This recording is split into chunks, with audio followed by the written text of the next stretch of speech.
जय हिंद dear student. I hope आप सभी स्वस्थ होंगे, मस्त होंगे और पढ़ाई भी आपकी अच्छी ढंग से चल रही होगी। तो आज इस वीडियो में हम आप लोगों के लिए लेकर आए हैं मानक इलेक्ट्रोड विभव की डिफिनीशन। पिछली वीडियो में हमने जो है इलेक्ट्रोड विभव की परिभाषा जो है आप जो है उसमें हमने जो है उस वीडियो में आपको जो है अच्छी ढंग से बताई थी। अगर आपने जो है उस वीडियो को नहीं देखा है तो जो है ये आपको जो है जो परिभाषा आपको जो है थोड़ा कठिन लगेगी, ज़्यादा नहीं बस थोड़ा कठिन लगेगी। वो जो है उसकी लिंक हम डिस्क्रिप्शन में दे देंगे, तो आप वहां से वो जाकर देख लीजिएगा। तो चलिए देखते हैं मानक इलेक्ट्रोड विभव की परिभाषा। तो जब किसी धातु की क्षण को 1 एटीएम दाब तथा 25 डिग्री सेल्सियस ताप पर 1 मोलर सांद्रता वाले उसी धातु के लवण के विलयन में डुबोया जाता है तो धातु की क्षण पर एक विभव उत्पन्न हो जाता है, जिसे मानक इलेक्ट्रोड विभव कहते हैं। अब ये परिभाषा आपको जो है अभी नहीं याद हुई होगी, अभी जो हम इसकी चित्र के माध्यम से आपको जो है बताएंगे तो आपको जो है परिभाषा आपको ये बिल्कुल याद करने की ज़रूरत नहीं पड़ेगी। तो इसमें क्या कह रहा है, जब किसी धातु की क्षण को, कॉपर की जो है हमने एक क्षण ले ली, बस सीधी बात है, हमने एक कॉपर की एक क्षण ले ली।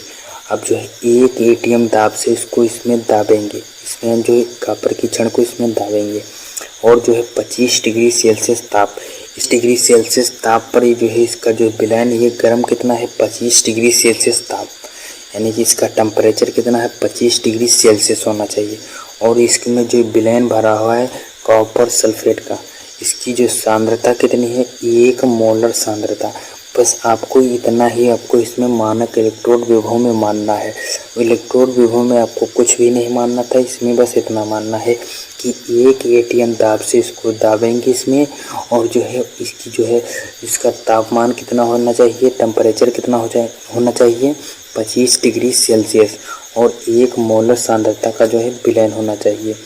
तो उसी धातु के लवण के विलयन में डुबोएंगे, जो है कॉपर की क्षण है तो कॉपर सल्फेट का जो इसमें विलयन होना चाहिए। तो धातु की क्षण पर जो है एक विभव उत्पन्न हो जाता है, इस पर जो है एक विभव उत्पन्न हो जाता है, तो उसी को जो है हम मानक इलेक्ट्रोड विभव कहते हैं।